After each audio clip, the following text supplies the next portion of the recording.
2019లో ఒక స్టడీ జరిగింది. ఆ స్టడీలో నిపుణులు 2025లో పాకిస్తాన్కి ఇండియాకు మధ్య న్యూక్లియర్ వార్ జరిగే అవకాశం ఉంది అని ప్రెడిక్ట్ చేశారు. ఎస్, మీరు విన్నది కరెక్టే. నేనేదో ఫేక్ న్యూస్ చెప్పట్లేదు. నిజంగానే 2019లో ఇలాంటి ఒక స్టడీ జరిగింది.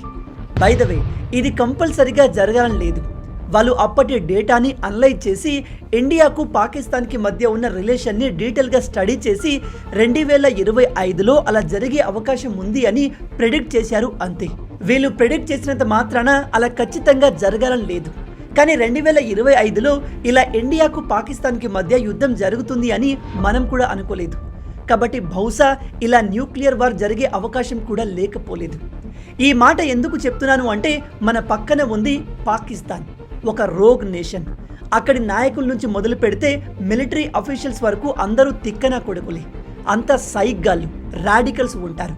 వీళ్లకు మీడియా ముందుకు వచ్చి ఏం మాట్లాడాలో కూడా తెలియదు, ఎప్పుడు ఎలా రియాక్ట్ అవ్వాలో కూడా తెలియదు. పాకిస్తాన్ డిఫెన్స్ మినిస్టర్ అయిన ఖ్వాజా ఆసిఫ్, ఇతను ఇంత పెద్ద పొజిషన్లో ఉండి నోటికొచ్చినట్టు మాట్లాడతాడు. మొన్నటిదాకా ఇండియాను మేము లేపేస్తాము, మా దగ్గర న్యూక్లియర్ ఆయుధాలు ఉన్నాయని చెప్పాడు. అదే ఇప్పుడు లేదు మేము యుద్ధానికి సిద్ధంగా లేము, ఇండియా మాపై ఫర్దర్గా దాడి చేయకపోతే మేము డిస్కషన్స్కి రెడీగా ఉన్నాము అంటున్నాడు.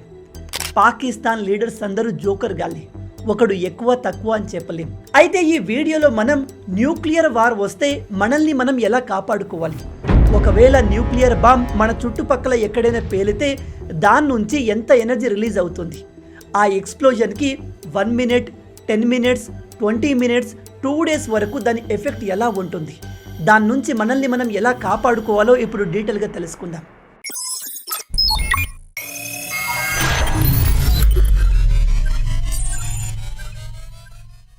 మొదటగా పాకిస్తాన్ అండ్ ఇండియా, ఈ రెండు న్యూక్లియర్ వెపన్స్ ఉన్న దేశాలు.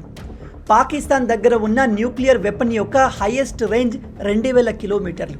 అంటే పాకిస్తాన్ 2000 కిలోమీటర్ల డిస్టెన్స్లో ఉండే ఏ దేశం మీద అయినా న్యూక్లియర్ బాంబ్ వేసే కెపాసిటీ కలిగి ఉంది. అదే ఇండియా విషయానికి వస్తే, ఇండియా పాకిస్తాన్ కంటే చాలా పవర్ఫుల్. మన దగ్గర ఉన్న న్యూక్లియర్ వెపన్ యొక్క మ్యాక్సిమం రేంజ్ 5000 కిలోమీటర్లు. అదే అగ్ని-5. చైనా మనం చేసిన ఈ అగ్ని-5 మిసైల్ టెస్ట్ని దగ్గర నుంచి గమనించి ఇండియా ఇక్కడ అబద్ధం చెప్తుంది, అగ్ని-5 రేంజ్ 5000 కిలోమీటర్లు కాదు, ఇంకా చాలా ఎక్కువ ఉండే అవకాశం ఉంది అని చెప్పింది. అది నిజం కూడా. కానీ మనం వేరే దేశాలను హర్ట్ చేయకూడదు అని కావాలని రేంజ్ తక్కువగా చెప్తాము.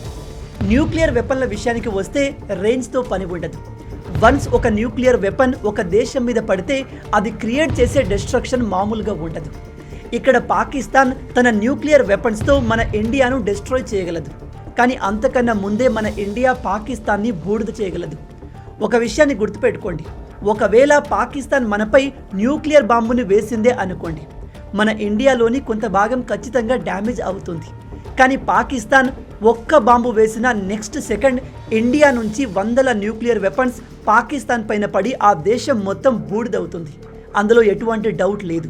ఈ ఆపరేషన్ సింధూర్ జరుగుతున్న తీరును చూస్తుంటే మోడీ గారు ఇకపై నుంచి పాకిస్తాన్ ప్రాబ్లం మన ఇండియాకు ఉండకూడదు, ఫ్యూచర్లో ఇండియా పాకిస్తాన్ గొడవ ఎన్నటికీ రాకూడదనే ఉద్దేశంతో పాకిస్తాన్ని హీట్ చేస్తున్నట్టుగా కనిపిస్తుంది. ఇక న్యూక్లియర్ బాంబ్ విషయానికి వస్తే, ఒకసారి న్యూక్లియర్ బాంబ్ పేలితే దాని నుంచి విపరీతమైన థర్మల్ రేడియేషన్ అంటే హీట్ బయటకు రిలీజ్ అవుతుంది. ఇది విపరీతమైన pressure, electromagnetic pulse, ionising radiation కలిగి ఉంటుంది. ఒకసారి ఈ ఫోటోను చూడండి. ఇలా ఒక న్యూక్లియర్ బాంబ్ పేలినప్పుడు ఒక అతిపెద్ద ఫైర్ బాల్ క్రియేట్ అవుతుంది. మీరు చెప్తే ఆశ్చర్యపోతారు, ఈ ఫైర్ బాల్ యొక్క టెంపరేచర్ సూర్యుడి సర్ఫేస్ టెంపరేచర్ కంటే ఎక్కువగా ఉంటుంది. ఈ బ్లాస్ట్ నుంచి ఒక్కసారిగా షాక్ వేవ్ రిలీజ్ అవుతుంది. అది కూడా చాలా పవర్ఫుల్గా ఉంటుంది. అది చుట్టుపక్కల ఉన్న స్ట్రక్చర్స్ అన్నిటినీ అంటే బిల్డింగ్స్ అన్నిటినీ డిస్ట్రాయ్ చేయగలదు. ఆ తర్వాత అతిపెద్ద లైట్ ఫ్లాష్ ఏర్పడుతుంది. అది చాలా పవర్ఫుల్గా ఉంటుంది. ఆ తర్వాత ఎక్స్ప్లోజన్లో పైకి లేచిన రేడియో యాక్టివ్ ఎలిమెంట్స్ ఆకాశం నుంచి భూమి మీదకి పడతాయి. ఈ న్యూక్లియర్ బ్లాస్ట్కి మనం ఎంత దూరంగా ఉంటే అంత బతికే ఛాన్సెస్ ఎక్కువగా ఉంటాయి. కానీ ఈ బ్లాస్ట్ నుంచి 1 కిలోమీటర్ డిస్టెన్స్ లోపు ఉన్న ఎవ్వరు కూడా బతికే ఛాన్స్ లేదు. 100% అందరూ చనిపోతారు. 1-1.5 కిలోమీటర్ అవతల ఉన్న వాళ్ళు కొన్ని సర్వైవల్ టెక్నిక్స్ని ఫాలో అయితే బతికే అవకాశం ఉంది. ఈ బ్లాస్ట్కి మనం 1 కిలోమీటర్ నుంచి ఎంత ఎక్కువ దూరంలో ఉంటే అంతగా మనం బతికే ఛాన్సెస్ పెరుగుతాయి. అయితే మీరు దూరంగా ఉన్న తగిన జాగ్రత్తలు తీసుకోకపోతే సివియర్గా గాయపడడం లేదా ప్రాణాలు పోవడం జరుగుతుంది. ఇక మీ చుట్టుపక్కల ఎక్కడైనా న్యూక్లియర్ ఎక్స్ప్లోజన్ జరిగితే దాని నుంచి తప్పించుకోవడానికి మనం చేయాల్సిన పనులేంటో 1 by 1 తెలుసుకుందాం. నంబర్ 1, బ్లాస్ట్ జరిగింది అని తెలిసిన వెంటనే ఇమీడియట్గా నేలపైన పడుకోండి. ఇలా చెవులు మూసుకొని ఫేస్ డౌన్ చేసి నేలపైన పడుకోండి. షాకింగ్ విషయం ఏమిటంటే నేను మీకు ఇందాక చెప్పాను, ఈ బ్లాస్ట్ నుంచి ఒక లైట్ ఫ్లాష్ బయటకు వస్తుంది అని. అది 100 కిలోమీటర్ల దూరం వరకు కనిపిస్తుంది. ఎట్టి పరిస్థితుల్లో ఆ ఫ్లాష్ని మీరు నేకెడ్ ఐస్తో చూడకండి. అలా చూస్తే మీ కళ్ళు పర్మనెంట్గా పోయే అవకాశం ఉంది.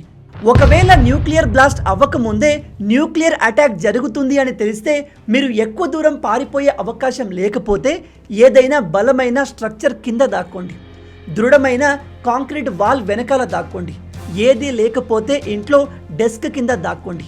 అండర్ గ్రౌండ్ బంకర్లు అయితే ఇంకా చాలా బెటర్. ఓవరాల్గా ఏదైనా బలమైన స్ట్రక్చర్ కింద షెల్టర్ తీసుకోండి. నేను మీకు ఇందాక న్యూక్లియర్ బ్లాస్ట్ జరిగినప్పుడు ఒక షాక్ వేవ్ వస్తుంది అని చెప్పాను. ఈ షాక్ వేవ్ ఎంత పవర్ఫుల్గా ఉంటుంది అంటే మీరు ఈ బ్లాస్ట్కి 1 కిలోమీటర్ లోపు ఉంటే అది మిమ్మల్ని ఖచ్చితంగా చంపేస్తుంది, అందులో డౌటే లేదు. అదే మీరు 1 to 2 కిలోమీటర్ డిస్టెన్స్లో ఉంటే మీరు బతికే ఛాన్సెస్ చాలా లోగా ఉంటాయి.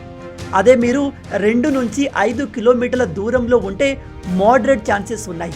అదే 5 to 10 కిలోమీటర్ డిస్టెన్స్లో ఉంటే మీరు బతికే ఛాన్సెస్ కాస్త ఎక్కువగా ఉంటాయి. న్యూక్లియర్ బ్లాస్ట్ జరిగిన వెంటనే గ్రౌండ్ పైన ఈ విధంగా ఫేస్ డౌన్ చేసి ఎందుకు పడుకోవాలి అంటే ఈ బ్లాస్ట్లో క్రియేట్ అయ్యే షాక్ వేవ్ చాలా ప్రమాదకరమైంది. ఇది గంటకు 500 కిలోమీటర్ల వేగంతో ట్రావెల్ చేస్తుంది. ఈ షాక్ వేవ్ పెద్ద పెద్ద బిల్డింగ్స్ని కూల్చేయగలదు, కొండల్ని కుదిపేయగలదు. అంత ఫోర్స్ మీ బాడీ పైన పడితే ఎలా ఉంటుందో ఒకసారి ఇమాజిన్ చేసుకోండి. కానీ మనం కిందకి ఫేస్ డౌన్ చేసి ఇలా పడుకోవడం వల్ల ఈ షాక్ వేవ్ నుంచి తప్పించుకునే అవకాశం ఉంది. ఈ బ్లాస్ట్ జరిగిన 10 నుంచి 60 నిమిషాల మధ్య ఈ బ్లాస్ట్కి పైకి లేచిన దుమ్ము, ధూళి, రేడియో యాక్టివ్ పార్టికల్స్, ఉదాహరణకి యురేనియం, ప్లూటోనియం, సీజియం, స్ట్రాంటియం లాంటివి భూమి మీదకి పడతాయి. అయితే ఈ రేడియో యాక్టివ్ పార్టికల్ ఎట్టి పరిస్థితుల్లో మీ పైన పడకుండా చూసుకోండి. ఈ పార్టికల్స్ మీ బాడీ పైన పడితే శరీరానికి భారీగా డ్యామేజ్ని క్రియేట్ చేస్తాయి. ఈ డస్ట్ వల్ల మీకు స్కిన్ క్యాన్సర్, ఇతర డేంజరస్ వ్యాధులు వచ్చే అవకాశం ఉంది. మీ అదృష్టం కొద్దీ న్యూక్లియర్ బ్లాస్ట్ జరిగిన తర్వాత అది క్రియేట్ చేసే shock wave and light flash నుంచి మీరు బతికారే అనుకోండి. వెంటనే లేచి దగ్గరలో ఏదైనా ఇంట్లో లేదా బిల్డింగ్లో షెల్టర్ తీసుకోండి. న్యూక్లియర్ అటాక్ సమయంలో బిల్డింగ్ బేస్మెంట్ ఎక్కువ సేఫ్గా ఉంటుంది. అండర్ గ్రౌండ్ బంకర్స్ లాంటివి ఉంటే ఇంకా చాలా బెటర్. మీరు ఏదైనా బిల్డింగ్లో లేదా ఇంట్లో షెల్టర్ తీసుకుంటే ఆ షెల్టర్ విండోస్, డోర్స్కి దూరంగా ఉండండి. మీ పైన ఎటువంటి లైట్ పడని ప్లేస్లో సేఫ్గా దాక్కోండి. ఇంట్లో ఉండే ventilation system, AC, heaters, fans అన్నిటినీ ఆఫ్ చేసేయండి. విండోస్ అన్నిటినీ క్లోజ్ చేసేయండి.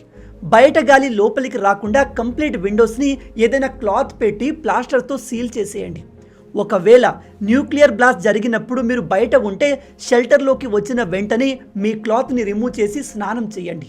సోప్తో స్నానం చేయండి. ఎందుకంటే మీ బాడీ పైన రేడియో యాక్టివ్ ఎలిమెంట్స్ ఉండే అవకాశం ఉంది. అండ్ ఎట్టి పరిస్థితుల్లో హెయిర్ కండిషనర్ని యూజ్ చేయకండి. ఇది రేడియో యాక్టివ్ ఎలిమెంట్స్తో బాండింగ్ క్రియేట్ చేస్తుంది. స్నానం చేసేటప్పుడు నోస్, ఇయర్స్, ఈ నెయిల్స్ లోపల కూడా కంప్లీట్గా క్లీన్ చేసుకోండి.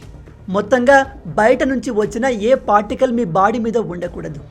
వన్స్ మీరు షెల్టర్లోకి వచ్చి రిఫ్రెష్ అయ్యాక ఎట్టి పరిస్థితుల్లో మళ్ళీ బయటకు వెళ్ళకూడదు. ఎందుకంటే బ్లాస్ట్ జరిగిన 2 రోజుల వరకు బయట రేడియేషన్ చాలా ఎక్కువగా ఉంటుంది. ఆ రేడియేషన్కి మీరు ఎక్స్పోజ్ అయితే మిమ్మల్ని ఏ డాక్టర్ కాపాడలేడు. 48 గంటల తర్వాత వాతావరణంలో ఉన్న రేడియేషన్ తగ్గి నార్మలైజ్ అవుతుంది.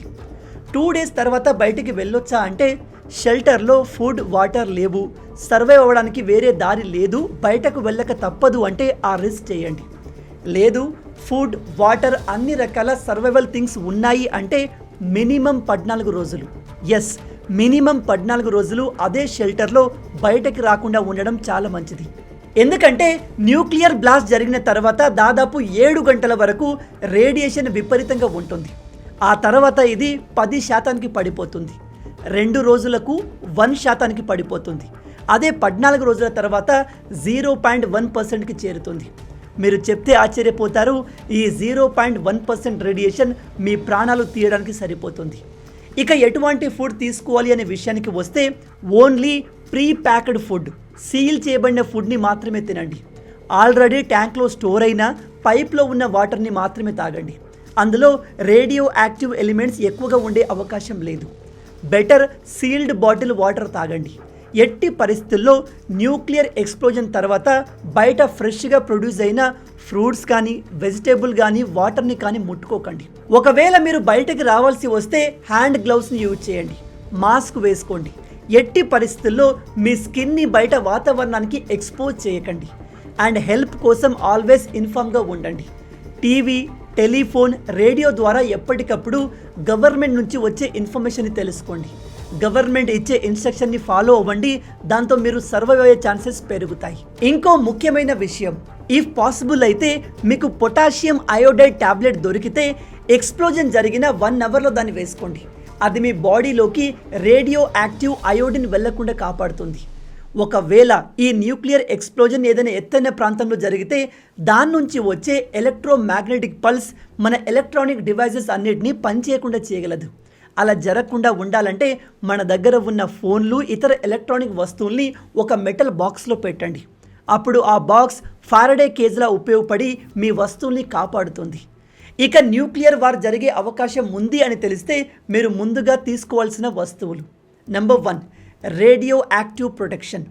పొటాషియం అయోడైడ్ టాబ్లెట్, N95 మాస్కులు, గ్లౌజులు తీసుకోండి. 3 రోజులకు సరిపడ వాటర్ బాటిల్స్, ప్యాక్డ్ ఫుడ్ తీసుకోండి. కమ్యూనికేషన్ కోసం బ్యాటరీ, రేడియో, ఎమర్జెన్సీ విజిల్ లాంటివి తీసుకోండి. లైట్ అండ్ పవర్ కోసం ఒక ఫ్లాష్ లైట్, సోలార్ ఛార్జర్, బ్యాటరీస్ని తీసుకోండి. ఫస్ట్ ఎయిడ్ కిట్ అండ్ కొన్ని రెగ్యులర్ మెడిసిన్స్ అందరి ఇంట్లో ఖచ్చితంగా ఉండాలి. గవర్నమెంట్కి సంబంధించిన ఎమర్జెన్సీ కాంటాక్ట్ నెంబర్స్ని ఖచ్చితంగా మీ దగ్గర ఉంచుకోండి. లేకపోతే ఇదిగో ఇక్కడ డిస్ప్లే చేస్తున్నాను, దీని స్క్రీన్ షాట్ తీసుకోండి. మొత్తంగా ఈ జాగ్రత్తలు తీసుకుంటే న్యూక్లియర్ ఎక్స్ప్లోజన్ నుంచి మనం బతికే ఛాన్సెస్ ఉన్నాయి. మళ్ళీ చెప్తున్నాను, మనం ఈ బ్లాస్ట్కి ఎంత దూరంగా ఉంటే అంత మంచిది. న్యూక్లియర్ బ్లాస్ట్ అంటేనే అత్యంత ప్రమాదకరమైంది. అలాంటివి జరగకూడదని మనందరం కోరుకుందాం.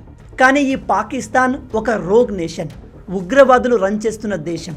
వాళ్లకు ప్రజలు ఏమైపోతారు, వాళ్ళ సొంత దేశం ఏమైపోతుంది అనే బాధ ఉండదు. అంత సైకోలు, రాడికల్స్ ఉంటారు. కాబట్టి ఎప్పుడు ఏం జరిగేది తెలియదు. మన దేశం పైన ఒక్క న్యూక్లియర్ బాంబ్ పడ్డా పాకిస్తాన్లో ఒక్కడు మిగలడు. ఈ విషయంలో మాత్రం మోడీ గ్యారంటీ మనకు పక్కాగా ఉంటుంది. మొత్తంగా ఇవి ఈ వీడియోకి సంబంధించిన పూర్తి విషయాలు. ఈ వీడియో మీకు నచ్చింది అనుకుంటున్నాను. నచ్చితే అలా ఊరికే చూసి వెళ్ళిపోకుండా వీడియోని లైక్ చేయండి. ఈ వీడియోకి నేను మీకు ఇచ్చే లైక్స్ టార్గెట్ 10,000 లైక్స్. చాలా ఈజీ, సింపుల్గా చేసేయండి. మీరు కొట్టే లైక్స్కి కింద ఉన్న లైక్ బటన్ పగిలిపోవాలి. అలాగే ఇలాంటి మరిన్ని ఇంట్రెస్టింగ్ వీడియోస్ కోసం మన ఛానల్ని సబ్స్క్రైబ్ చేసి మమ్మల్ని సపోర్ట్ చేయొచ్చు కదా. ఇది మీకు కంప్లీట్లీ ఫ్రీయే. కానీ మీరు చేసే ప్రతి ఒక్క లైక్ అండ్ సబ్స్క్రిప్షన్ మాకు మరిన్ని వీడియోస్ చేయడానికి ఒక మోటివేషన్లా ఉంటుంది. కాబట్టి వీడియోని లైక్ చేసి ఛానల్ని సబ్స్క్రైబ్ చేయడం మర్చిపోవద్దు. రాబోయే వీడియోలో ఇంకో ఇంట్రెస్టింగ్ టాపిక్తో మళ్ళీ కలుద్దాం. అంటిల్ దెన్, జై హింద్.